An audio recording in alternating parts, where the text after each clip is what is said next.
Hello, I'm Jenny. This is a memory that I have from my childhood that still to this day I have no idea what it was. So, I was born in Texas, raised in Mexico, and my parents wanted me to stay in Mexico. I grew up with my grandma, but I never knew my grandpa at the time. But it was the first week of school, and I was 3 years old at the time and had to go to school.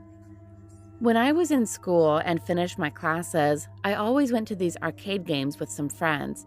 But my grandma always got mad at me because I returned so late, like around 10 p.m. or 11 p.m., and I also had school the next day.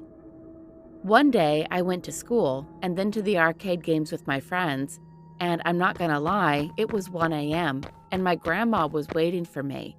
But she said, "If you return late again, the weeping woman will come and get you." Honestly, I never believed in anything paranormal or ghost, so I didn't care. For those who don't know, the weeping woman is a legend that goes on in Mexico, and in Mexico they call her La Loria.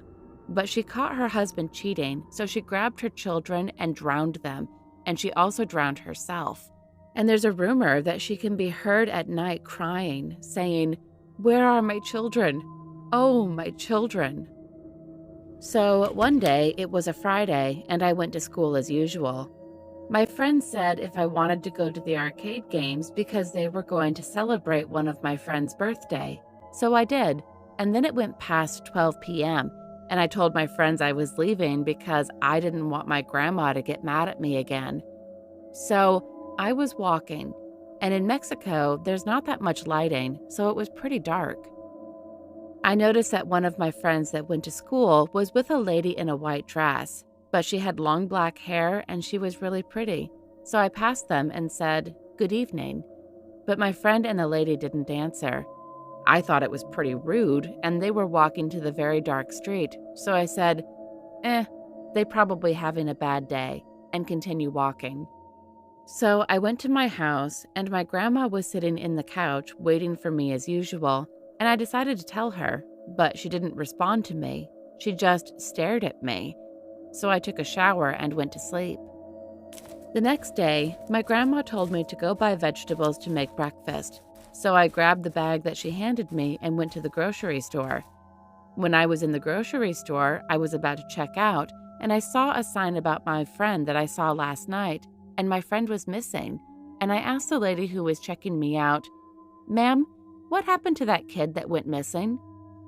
She said, "This lady in a white dress with black hair took him to the lake and drowned him." My heart dropped, and then I said, "What happened to the lady?" She said, "The police was looking for her but never found her. Also, there has been reports of kids going missing." I didn't know what to say, so I just paid the lady and grabbed the things I bought. I went home and told my grandma, was in complete shock. So then she said, "That happens to the kids that are bad. That woman is not human." So then I told my grandma, "Grandma, stop telling me those things. I don't believe in anything of that." I was getting a little mad, but she said this, "You'll see someday, and you will believe." So I went to my room and said, "Yeah, sure." At night, I finished my homework and went to sleep. But around 3 a.m., I was hearing a woman crying and screaming at the top of her lungs. So then I heard, "My children!" I got up, looked at the window.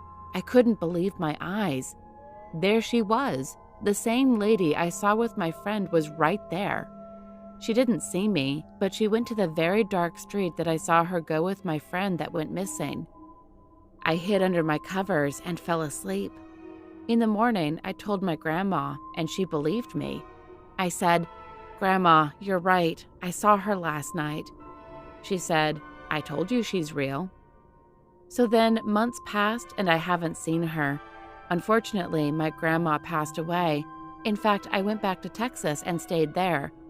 I'm 17 years old now, and I can't never get that memory out of my head.